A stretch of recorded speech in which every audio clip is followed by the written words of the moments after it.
조금 전에 마이크 볼륨이 너무 작아요. 그래서 마이크 볼륨을 키워라. 근데 이쪽 채널이 안 나오는 거예요. 그래서 이렇게 하니까 안 나와요.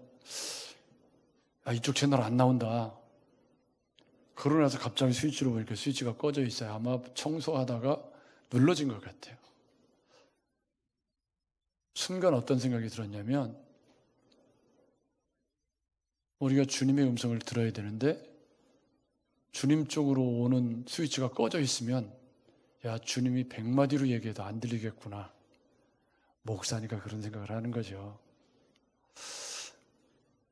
옛날에 칼럼을 쓸 때는 막 작은 거 하나라도 놓치지 않고 막 이렇게 칼럼으로 쓰려고 애를 썼던 그런 기억이 났고, 저는 오늘 이 말씀을 준비하면서 이런 생각이 들었어요. 만약에 우리 인생을 되감게 해가지고 살았던 인생을 다시 산다면 그러면 좀 잘 살 것 같습니까? 여러분 어떻게 생각하십니까? 우리 인생은요, 누구에게나 한 번도 살아보지 않은 길을 걸어가는 그게 인생입니다. 여러분 맞죠? 내일은 와봐야 알아. 내일 살아보신 분 있어요? 없잖아요. 그러니까 누구에게나 인생은 다 처음 사는 날을 살아가는 것이 인생입니다. 근데 그 처음 사는 날을 살아가는 인생을 좀 잘 살면 좋겠지만, 지나온 세월을 이렇게 돌아보면 처음 오는 길이라 길을 잃었던 때도 있고, 또 너무 힘들어서 주저앉았을 때도 있고, 원망과 불평과 회한으로 살았던 때도 있고, 그러실 거예요. 다 처음 사는 인생이니까 어떻게 살아야 될지를 모르고서 사는 거거든요. 여러분 맞죠? 혹시 어떻게 살아야 될지 알고 살아오신 분 계세요? 아니, 저는 우리 각 씨하고 결혼할 때도 저 사람이 100% 어떤 사람인지 모르고 결혼했거든. 살아보면서 알아가는 거예요. 그죠? 근데 저희는 참 감사하게도 아직까지 참 다른 목사님들이 질투할 정도로 참 애정어린 삶을 살고 있습니다만은, 처음 살아보다 보니까 문제가 많이 생겨요. 여러분 맞죠? 근데 예수 믿고 우리가 거듭나서 우리 에베소의 표현에 의하면 하나님이 창세전에 구원 계획을 세워놓으셨는데, 그 구원 계획이 하나님의 경륜에 따라서 때가 참에 우리에게 알려진 거예요. 그죠? 그래서 예수 그리스도가 나를 위해서 값으로 집을 대주고 속량하셨다는 걸 내가 성령의 중생케 하시는 은혜를 통해서 깨달아 믿어지게 된 거죠. 그래서 그 구원의 은혜를 믿어서 하나님의 자녀가 되는 권세를 얻게 된 줄로 믿습니다. 아멘. 근데 그 하나님의 자녀가 되는 하나님의 백성으로 원래 살아왔던 인생이 있고, 이제 하나님의 자녀로 살아가는 인생이 거기에 이제 새롭게 시작이 된 거예요. 그래서 사도 바울은 그것을 우리에게 새로운 피조물이 되었다. 리크리에이션, 다시 재창조되었다. 리제너레이션, 중생했다. 그러니까 이 다시 우리를 구원하셔서 하나님의 선한 일을 하는, 이 선한 일이라는 말이 구약의 히브리어에 보면 하나님이 보시기에 좋았더라, 그런 말씀이 있죠. 그 말이 무슨 말이냐면 하나님 뜻대로 잘 됐다, 그런 뜻인데, 오늘 우리가 묵상했던 선한 일을 열심히 하는 할 때 그 선한이라는 말이 토브라는 말하고 대응하는 말이에요. 그래서 하나님이 의도하셨을 때 보시기에 좋았던 모습을 다시 회복하는 사역을 선한 일. 아멘. 아멘. 그 선한 일로 우리를 부르셨다는 거예요. 그런데 오늘 우리가 이제 그 누가복음 12장을 쭉 이렇게 공부해 가고 있는데, 느닷없이 뚱딴지같이 앞에 문맥하고 전혀 연결이 안 되는 것 같이 뛰어 있으라는 말씀이 갑자기 나온 거죠. 그러니까 인생을 어떻게 살아야 되는지 잘 모르겠어요. 내일 뭐 안 살아봤기 때문에 내일 와봐야 아는데, 우리 주님이 그런 우리 구원받은 인생들에 대해서 깨어 있어야 한다, 그렇게 말씀을 하시는 거죠. 근데 오늘 본문의 구조를 잘 이해하는 게 중요해요. 이게 이제 구조를 잘 이해해야 문맥이 이해가 되는 거기 때문에, 여러분 한번 오늘 읽은 말씀을 저하고 같이 구조를 일단 보겠습니다. 35절 36절에 보면 허리에 띠를 띠고 등불을 켜고 있으라. 이게 제목이에요. 제목. 허리에 띠고 이렇게 등불을 켜고 서 있으라. 서 있으래요. 그게 깨어 있는 거다, 이제 그런 의미죠. 그래 놓고 너희는 마치, 이 문제가 이제 너희가 누구냐? 너희가 누굴까요, 여러분? 너희가 누구죠? 너희는 일단 12장 1절에 의하면 수만 명이에요. 그리고 22절에 의하면 또 제자들에게 이르시되, 그러면 또 제자들에게 이르시되와 수만 명이가 말씀하신 것과 너희, 여기 너희는 마치 할 때 이 너희는 같은 사람들인가요? 다른 사람들인가요? 물론 제자들이 조금 축소한 그런 경향이 있지만 거기 수만 명이 떠나갔나요? 계속 있나요? 계속 있죠. 성경을 잘 읽어보세요. 지금 주님이 한 번에 말씀하신 걸로 누가 지금 기록을 하고 있잖아요. 그러면 이 너희와 제자들과 수만 명은 중첩되어 있는 거예요, 지금. 그러니까 여기 지금 너희는 마치라고 할 때 이 너희는 가장 근접한 문맥에서는 제자들을 의미할 테고, 조금 먼 문맥에서는 수만 명을 의미하겠죠. 그러니까 제가 지금 복잡하게 얘기하고 있지만 너희는 누구예요? 이쯤이 누구예요? 나야, 나. 구원받은 성도들. 창세전에 하나님의 예정 가운데 예수 그리스도가 나를 위해서 값으로 집을 내셔서 하나님의 아들들이 되게 하신 바로 나, 구원받은 나죠. 근데 나는 너희는 마치, 이 마치라는 말은 뭐죠? 비유라는 뜻이지. 비유. 마치 주인이 혼인집에 돌아와서 문을 두드리면 곧 열어주려고 기다리는 사람과 같이 되라. 그래서 35절, 36절이 전체를 끌고 가는 깨어있음에 대한 핵심이에요. 그래 놓고 41절에 보면 베드로가 도대체 너희가 누굽니까? 하고 물어요. 우리한테 하는 얘기입니까? 저 사람한테 하는 얘기입니까? 그러고 묻죠. 그러니까 베드로도 지금 이 얘기가 자기들에게 하는 얘기인지 이 수만 명에게 하는 얘기인지 궁금한 거예요. 그렇게 물었는데 그 질문에 대해서 주님이 너희야라고 답변을 안 하시고 갑자기 무슨 얘기를 하냐면 청지기 얘기를 해요. 주님의 것을 관리하는 사람. 주님의 것을 관리하는 사람 청지기가 누구죠? 너희예요. 너희죠? 그럼 너희는 누구예요? 구원받은 우리예요. 그래서 구원받은 우리를 뭐라고 불러요? 주님의 것을 맡아 관리하는 청지기라고 불러요. 아멘. 너희를 값으로 산바 되었다. 내가 주님의 소유된 백성이다. 뭐 왕 같은 제사장이다. 수많은 성경의 표현들이 있는데 그 표현들 가운데 우리가 주인의 것을 맡아서 관리하는 그런 청지기라는 거예요. 그게 이제 41절 이하에, 근데 그 청지기가 어떤 청지기냐면 지혜 있고 진실한 청지기가 되어 주인에게 그 집 종들을 맡아 때를 따라 양식을 나누어 줄 자가 누구냐 그래요. 누구냐 하고 묻는 거예요. 여기서 주의해야 될 것이 있어요. 주인이 이를 때, 이 주인이 누군지는 얘기를 안 하고 있다가 주인이 이를 때 깨어있는 사람이 누구냐라고 했다가 40절에 가면 너희도 준비하고 있으라. 생각하지 않은 때에 누가 오리라? 인자가 오리라. 누가복음에서 인자는 항상 예수님을 지칭하는, 그러니까 하나님의 아들이신 그분이 인간의 몸을 입고 오신 사람의 아들로 오신 예수 그리스도를 인자라고 표현한 거예요. 참 우리말이 어려운 것은 인자하다 할 때 그 인자도 인자고, 정인자 할 때, 서울에서 있을 때 전사님 이름이 정인자였는데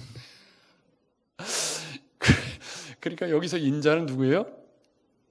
주인하고 인자가 같은 사람이에요. 왜냐하면 주인이 올 때하고 인자가 오리라, 이게 그냥 설명 없이 중첩돼서 사용되고 있죠. 그러니까 주인은 누구예요? 인자야. 그럼 인자는 누구예요? 예수님이에요. 그러면 여기서 우리가 이해해야 될 건 주님이 다시 오시는 날, 지금 말씀하시는 주님은 어떤 주님이죠? 초림하신 주님이에요. 근데 그 주님이 지금 예루살렘으로 가기 위한 갈릴리 3차 사역을 마치고 이제 예루살렘 가기 직전 이야기, 마지막 종말 강아들이라고 했잖아요. 12장부터. 그러니까 이 말씀은 어떻게 보면 주님이 이제 나 곧 가야 돼. 요한복음 14장처럼 가서 처소를 예비하러 가야 돼. 그 얘기하고 똑같은 관점으로 이 본문을 읽어야 되는 거죠. 그러니까 주님이 지금 내가 십자가를 지러 가야 되는 상황인데 갔다가 다시 온다는 거죠. 그러면 지금 이 이야기 속에서 주인이 돌아올 때는 뭐죠? 주님이 재림하시는 날이에요. 여러분 맞죠? 그럼 주님이 재림하시는 날까지 청지기로서 살아야 된다라는 의미가 돼요. 이게 구조예요. 그러니까 본문 속에 초림하신 주님이 재림하실 주님을 얘기하고 있는 기막힌 내용이 여기 담겨 있는 거죠. 그러면 여기서 주인이 다시 올 때는 재림하시는 주님이에요? 그러면 주님이 재림하실 때까지 너희가 어떻게 살아야 될 것인가를 얘기해 주는 말이 껴있으라예요. 여러분 맞죠? 그럼 너희는 누구라고 그랬죠? 너희는 수만 명 제자들 우리를 포함한다고 그랬죠? 그러면 초림하신 주님이 지금 십자가를 지러 가실 날들이 다가와요.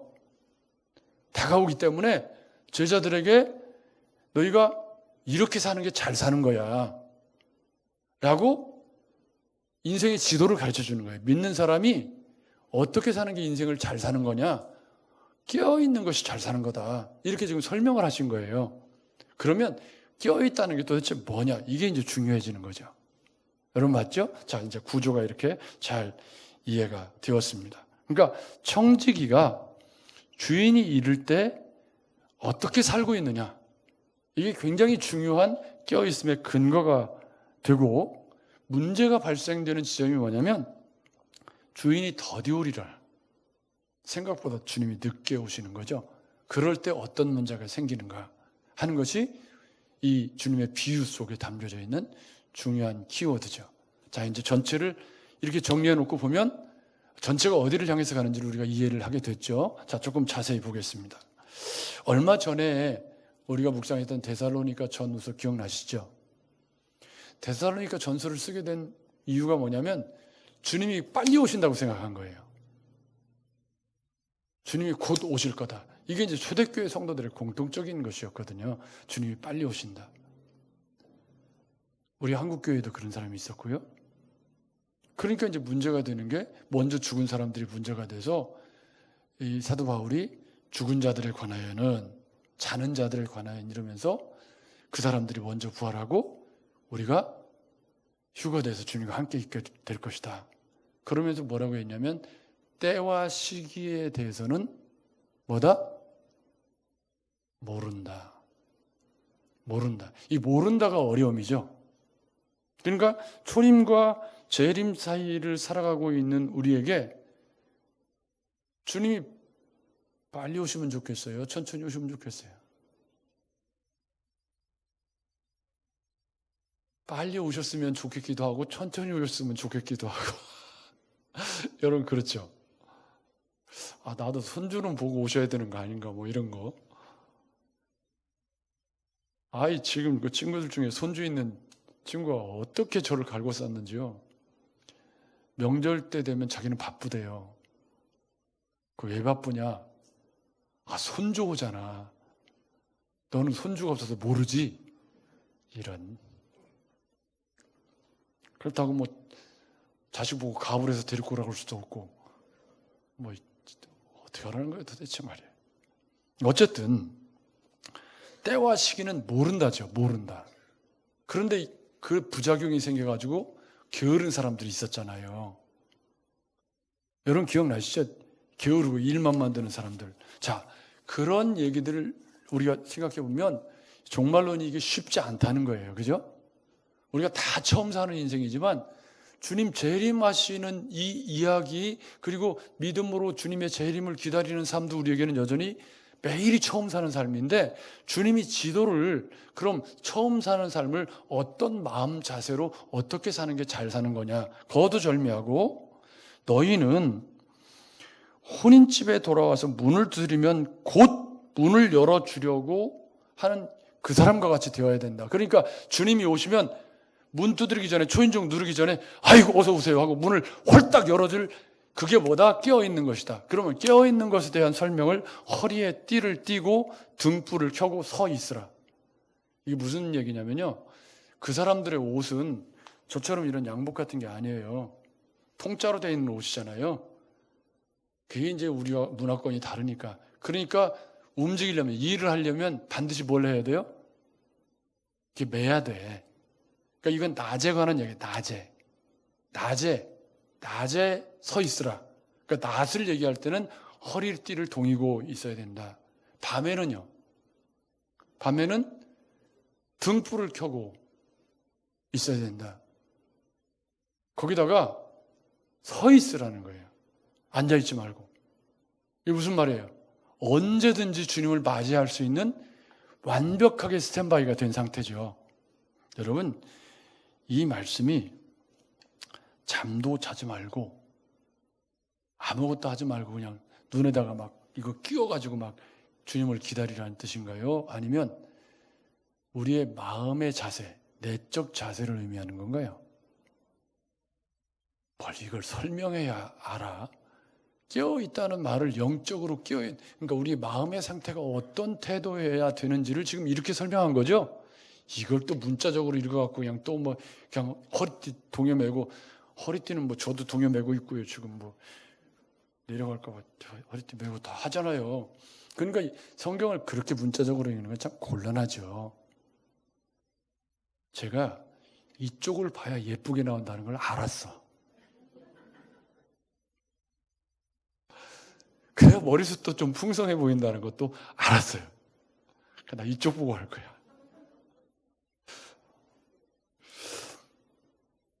그러니까 그 말에 대한 설명이, 내가 진실로 너희에게 이르는데 주인이 와서, 그러니까 주인이 이제 언제 올지는 몰라요.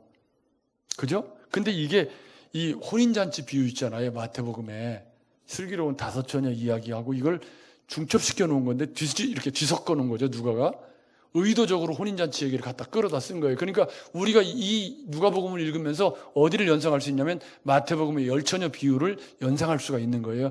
혼인잔치를 기다리는 그 유대인의 혼인잔치 이야기를 그대로 끌어다 쓴 거예요. 그때 우리가 설명을 다 했는데, 그러니까 유대인의 이 혼인식이라는 게 신랑이 이제 와야 끝나는 거잖아요.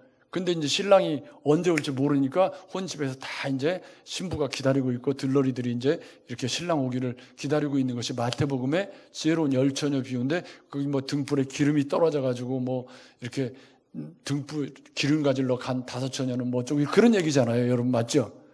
거기서는 이제 신랑을 기다리는 그 신부와 들러리들의 이야기로 얘기를 했는데, 거두절미하고 여기서 주인이 다시 오실 예수 그리스도를 기다리는 사람은 예수의 재림을 기다리는 모든 성도들을 의미하죠. 그게 이제 신부이고, 혼인집은 우리가 천국 잔치를 이야기하는 요한복음의 개념들도 뒤섞여 있기 때문에 이거를 자세하게 설명하려면 너무 기니까, 어쨌든 이건 뭐냐면 주님의 재림을 기다리는 성도를 지칭하는 말로 이해를 하시면 간단해요. 그렇죠? 그러니까 여기 무슨 얘기냐면, 이게 주인이 와서 껴있는 것을 보면, 이라는 말은 주인이 온다는 얘기죠. 근데 주인이 온다는 말을 40절에 뭐라고 얘기했죠? 40절에 인자가 생각하지 않은 때에 오리라. 너희도 준비하고 있으라. 너희가 누구라고 그랬어요? 너희는 제자들을 포함한 뭐 이제 수만 명인데, 그러니까 베드로가 도대체 너희가 누굽니까 하고 물은 거 아니에요?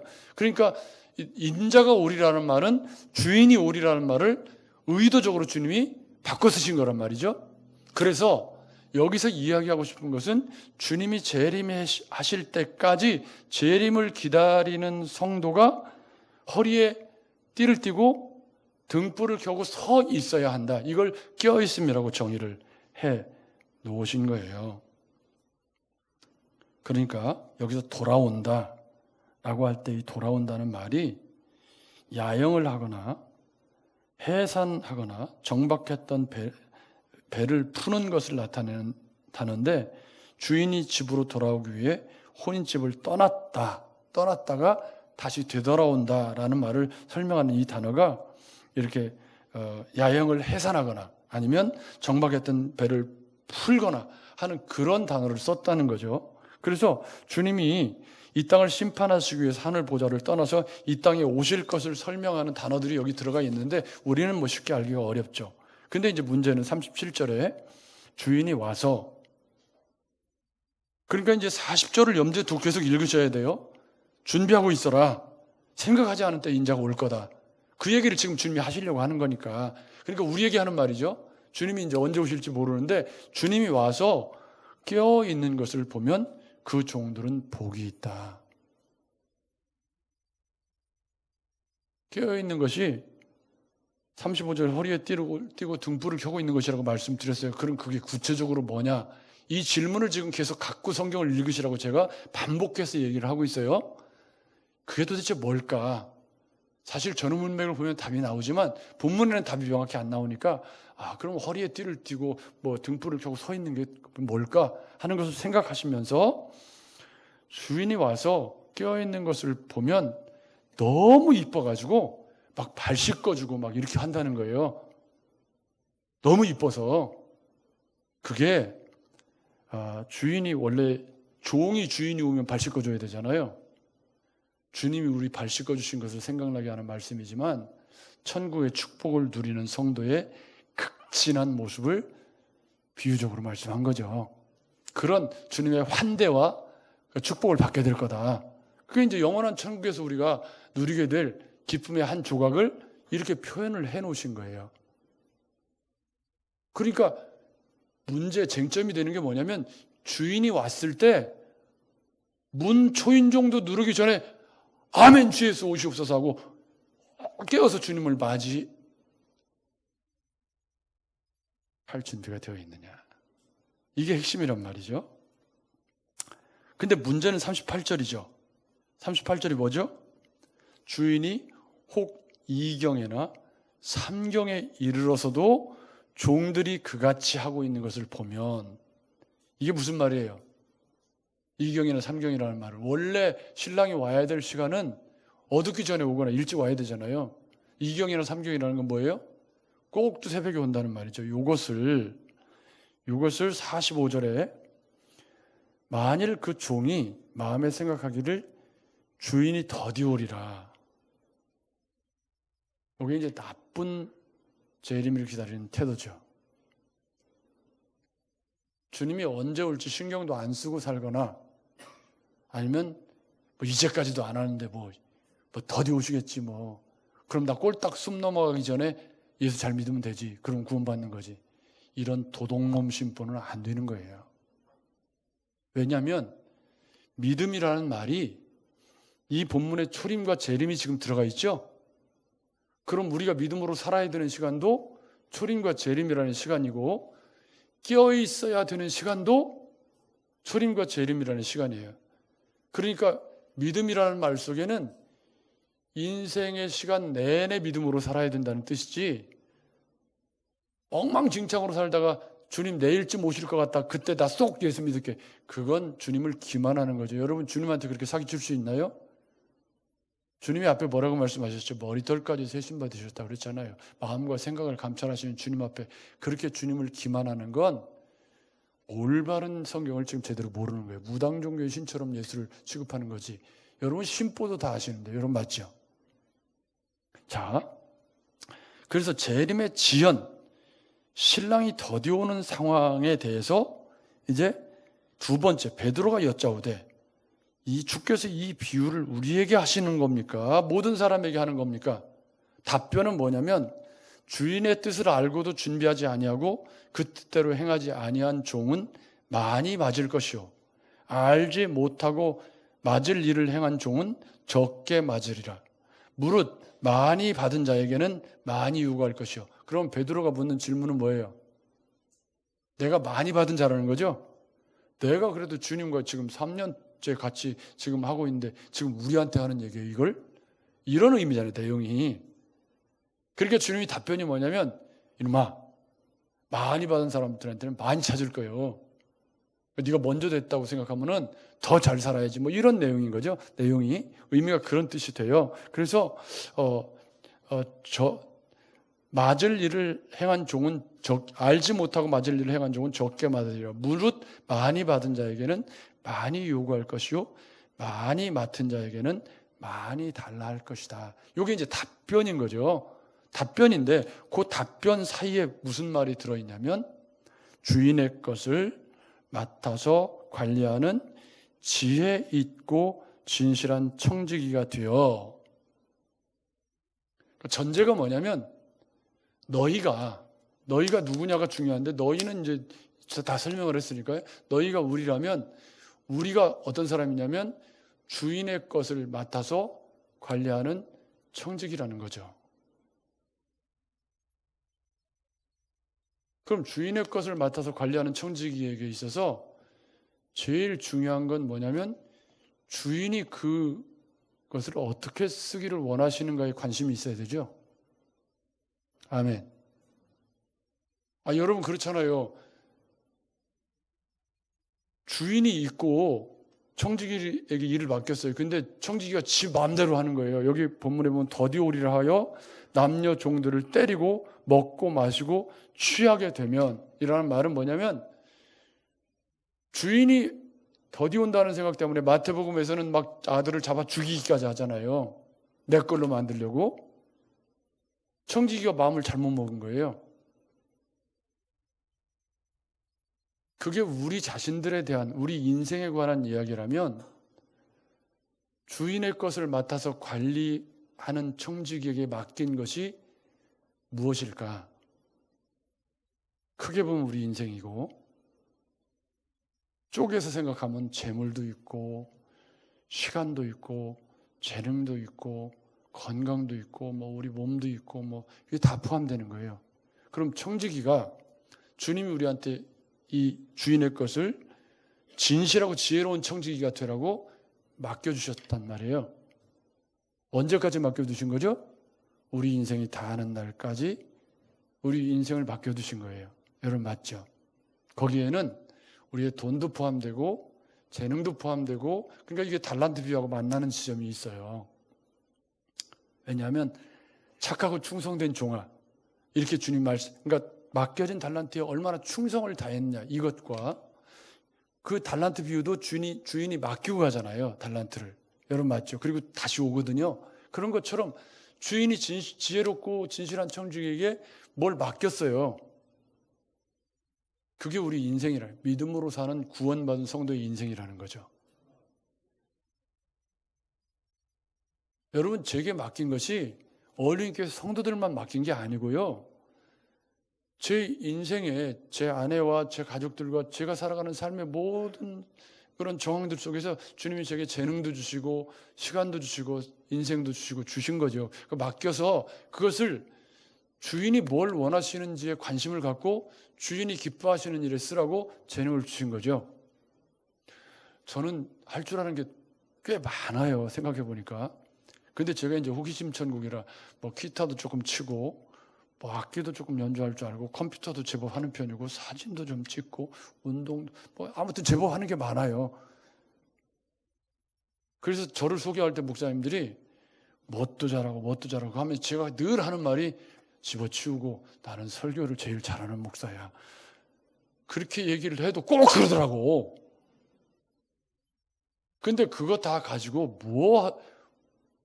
뭐 하는 게 지혜롭고 진실한 청지기예요? 그것 가지고 주인이 어떻게 기뻐하시는지 쓰는 거죠. 그러니까 그거 가지고 뭐 기타 잘 치는 거 가지고 나이트 클럽 가서 뭐 부어라 마셔라 없는 놈은 없는 끼리 그거 어디다 쓴 거예요? 재능을 낭비한 거죠. 주인 거 가지고 내 마음대로 쓴 거예요. 그죠? 주인이 주신 돈 줬더니 그거 갖고 가서 그냥 도박장에 가가지고 그냥 몽창 갖다가 그냥 빚거로 써갖고 집문서까지 다 갖다. 그 뭐죠?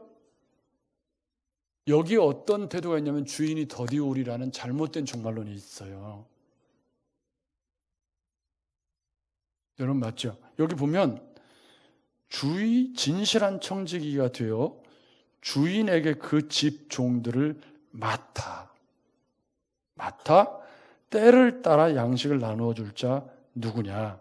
주인이 이를 때 이렇게 하는 것을 보면 그렇게 하는 것을 보면 그 종은 복이 있다. 이게 무슨 말이냐면 주인의 뜻을 잘 헤아려 가지고 주인이 오실 때 주인이 와서 보니까 주인의 것을 주인의 마음에 맞게 잘 때를 따라 나눠줬다는 거예요.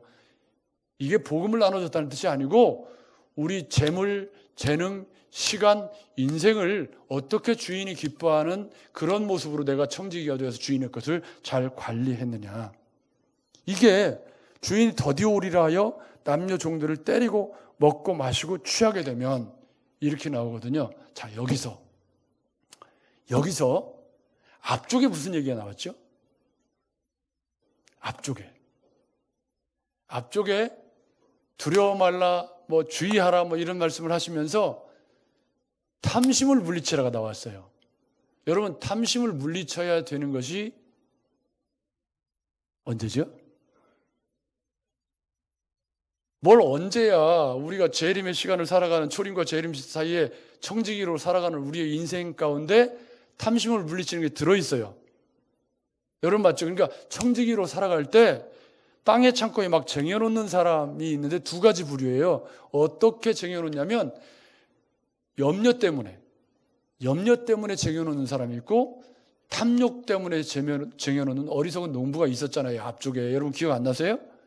있었죠? 어리석은 농부 이야기 주님이 할 때 어리석은 농부는 이미 부자인데도 막 창고를 더 넓혀서 더 쟁였어요. 왜 그렇죠? 탐심 때문에.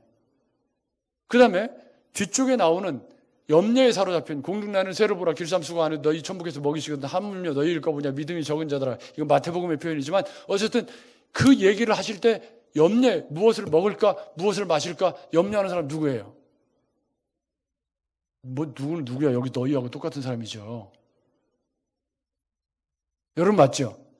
그러면 주인의 것을 잘 맡아 관리하는 이 이야기가 어디에 가서 만나냐면 탐심으로 땅의 창고에 쌓는 사람과 염려 때문에 땅의 창고에 쌓는 사람과 33절에 너희 소유를 팔아 구제하여 낡아지지 않은 배낭을 만들라. 곧 하늘에 둔 바 다함이 없는 보물이니 거기는 도둑도 가까이 하는 일이 없고 좀도 먹는 일이 없느니라. 너희 보물이 있는 곳에 너희 마음도 있느니라. 아멘. 이 말씀과 이 말씀이 어떻게 만나느냐? 이 말씀과 이 말씀이 어떻게 만나요? 이 말씀과 이 말씀 하니까 헷갈려. 그러니까 앞에 탐심을 물리쳐라. 염려의 세계관에 사로잡히지 말고 너희 보물이 있는 곳에 마음이 있다는 말씀이 뒤에 종말론에 깨어있으라는 말씀과 어떻게 만나는 거죠? 청지기라는 말씀과 만나는 거예요. 여러분 맞죠? 그러면 잘못된 청지기는 어떻게 하느냐? 잘못된 청지기는 주인이 더디올 거라고 생각하고 그냥 자기 배만 불리고서 갔다가 막 쟁여만 주인이 그걸 기뻐해야 안 해요. 안 해. 명절에 이제 선물이 좀 서로 주고받으면서 품앗이 하지만 이제 들어오면 그거 선물 들은 거 막 다 쟁여놔갖고 밑에 썩고 막 그러지 말란 말이죠. 빨리빨리 좀 나눠주고 다 나 혼자 먹을 거야 그냥. 그러고서 다 갖다. 말이 그렇다는 얘기고. 그러니까 지금 이 이야기가 깨어있어야 되는 시간은 주님의 초림과 재림 사이에 있는 시간이고 그걸 우리가 말세라고 불러요. 그러니까 그 시간을 우리 인생이라고 하는 긴 시간을 의미한다는 거죠. 여러분 이해가 되시죠? 그 시간을 깨어있다는 내용이 뭐냐면 내용을 깨어있다는 게 뭐냐면 청지기로서 주인의 것을 주인이 기뻐하시는 일에 잘 쓰는 건데 그것의 잘못된 유형이 앞쪽에 탐심에 사로잡혀서 땅의 창고에 쟁여놓는 사람, 염려의 세계관에 잡혀서 땅의 창고에 쟁여놓는 사람. 그러면 주인이 기뻐하시는 지혜로운 청지기는 33절 34절에 의하면 소유를 팔아서 가난한 자들에게 나눠주고 보물이 있는 곳에 우리 믿음이 있다는 것을 알고 살아가는 사람이죠. 근데 그 삶을 언제까지 준비하고 껴있는 삶을 언제까지 살아야 되는 거죠? 주님이 다시 오실 때 보겠대, 그걸. 주님이 다시 오실 때 우리가 어떻게 살았는지를 주님이 보겠대요. 지금까지 쭉 살아온 인생을 주님 앞에서 지혜롭고 진실한 청지기가 되어서 주인이 무엇을 원하시는가에 관심을 갖고 살았는지, 아니면 탐욕의 노예가 되어서 그냥 창고 넓히고 또 넓히고 막 했던 사람들처럼 그렇게 살았는지, 아니면 염려에 사로잡혀가지고 아무것도 못하고 살았는지를 주님이 다시 오실 때 보겠다는 거죠. 그래서 이 본문을 해석하는 키가 뭐냐면, 너희가 누구냐, 너희가 누구예요? 너희가 수만 명과 제자들과, 베드로가 친절하게 물은 거예요. 너희가 누구예요? 그러니까 주님이 하는 말이, 네가 많이 받았다고 생각하면은, 네가 주님께 받은 게 많으면 주님이 더 많이 찾을 거야. 그 말은 무슨 말이죠? 바로 너희 얘기야. 네 얘기지. 이런 말씀이죠. 여러분 맞죠? 그러면 우리가 주님께 받은 게 많아요. 그러면 그 많은 재능과 재물 가지고 뭐 했느냐, 어디다 썼느냐, 뭐 했느냐, 이게 주님이 다시 오실 때 깨어있음의 기준이 되는 거죠. 여러분 이해가 되셨죠? 예수 믿고 살기 참 쉽지 않다는 생각이 들지만, 주님이 지금 지도를 주신 거잖아요. 야, 이렇게 사는 게 잘 사는 거야 라고 지금 우리에게 가르쳐 주신 거예요. 이게 주님 다시 오신 날 주님이 막 발 씻어주고, 야, 너 너무 잘 살았다 하고 칭찬받는 종이 되는 비결을 주님이 가르쳐 주신 거예요. 여러분 맞죠? 자, 이제 저를 보십시오. 어차피 안 살아본 인생 사는 거예요. 우리가 내일 안 살아봤잖아요. 내일 안 살아본 거 죽자고 염려해 본들 그거 내일 일은 내일이 염려하도록 내버려 두라고 주님 말씀하신 거예요. 그러면 내일 일을 내일이 염려하도록 놓아두면 그 다음에 오늘을 어떻게 살 것인가가 결정하기가 쉬워요. 여러분 맞죠? 그걸 우리는 믿음이라고 하는 거예요. 그게 믿음이야. 그러니까 믿음으로 산다는 깨어있는 건데, 깨어있는 게 구체적으로 어떻게 사는 거냐? 지혜롭고 진실한 청지기가 되는 거예요. 그럼 지혜롭고 진실한 청지기는 누구예요? 주인의 마음을 헤아리는 사람이라니까? 그럼 주인의 마음을 헤아리는 청지기는 어떻게 사느냐? 허리에 띠를 동이고 등불을 켜고 서 있는 사람이에요. 허리에 띠를 띠고 등불을 켜고 서 있는 사람 누구예요? 주인이 기뻐하시는 일에 재능을 사용하고 재물을 사용하는 사람이에요. 앞쪽에 있는 이야기와 합치면 땅의 창고에 쌓지 않고 하늘 창고에 쌓는 인생을 사는 사람인 거죠. 얼마나 해야 되냐? 몰라. 여러분 얼마나 나눠야 되죠? 얼마나 어떻게 해야 되나요? 그걸 따지다 보면 바리새인 되는 거예요.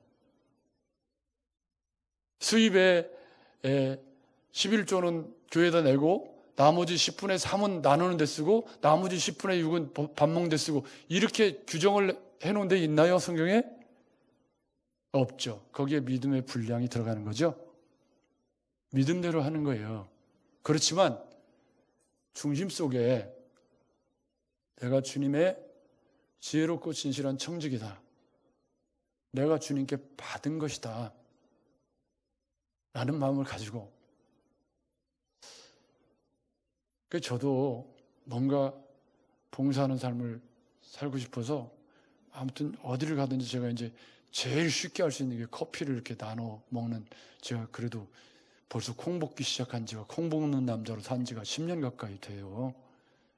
어제는 제가 이제 커피를 어젠가 커피를 제가 볶고 있는데 이웃집 할머니가 내려오셔갖고 이렇게 콩을 보더니 냄새 좋아, 커피 볶아? 세련된 할머니더라고. 커피 볶아서 갈아 먹어? 그래서 제가 예, 저희는 볶아서 갈아 먹어요. 이제 10년째 되니까 제 구력이 붙어가지고 그냥 딱 알아요. 이제 콩 색깔 보고 냄새하고 막 이렇게 하면서, 그래가지고 이제 그걸로 열심히 나눠 먹는데, 문제는 또 그게 또 불편한 사람이 있더라고. 그래가지고 제가 정말 이 나누는 것도 참 쉬운 게 아니구나. 다 내 맘 같지 않아요. 그래도 포기할 수 없는 일, 그게 뭐죠? 내가 할 수 있는 걸로 주님이 내게 맡기신 거니까. 다 다르잖아요, 그죠? 내게 맡기신 게 다 달라요. 청직이 다 달란트가 다른데요. 그것 가지고 주님 앞에 깨어있는 삶을 사는 것을 주님이 우리에게 기대하시는 잘 사는 성도의 삶이다. 아멘. 아멘. 여러분, 또 한 주간 하나님께서 우리에게 선물로 주셔서 우리가 또 한 주간을 살게 될 겁니다. 뭐 안 살아본 인생이니까 뭐 실수하고 넘어지고 뭐 자빠지고 할 수도 있어요. 그렇지만 주님이 지도를 주신 게 있는데 이렇게 사는 게 주인이 기뻐하는 거야. 그렇게 지금 말씀해 주신 거예요. 그죠? 언제까지? 인자가 심판하러 올 때까지. 그거 오시면 이제 기회가 없어요. 그럼 지금이 무슨 시간이죠? 기회의 시간. 아멘. 기회의 시간이잖아요. 지금이 기회의 시간.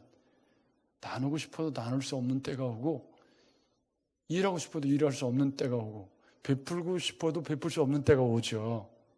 그러기 전에 이 한 주간에 깨어 있어야 한다. 아멘. 언제까지? 인자가 다시 오는 날까지 깨어 있는 게 뭐냐? 염려의 세계관이나 탐욕에 사로잡히지 않는 것이다. 여러분 공감하시죠? 그럼 어떻게 하는 거냐? 하늘 창고에 쌓는 거지. 얼만큼? 몰라. 그건 알아서 오세요. 마음이 가는 대로. 그렇지만 내가 청직이다. 이것을 꼭 기억하시면서 이 한 주간도 나를 만나는 사람들에게 내가 뭔가 줄 것이 있는, 나눌 것이 있는, 뭔가 베풀 줄 아는, 그래서 나를 만나는 사람들이 좀 따뜻하고 행복하고 주님의 향기를 맡을 수 있는 그런 그리스도인으로 살면 그게 깨어있는 거야. 아멘. 확실한 거예요. 그건 아주 확실한 거지. 그런 인생 되시기를 주의 이름으로 축복합니다.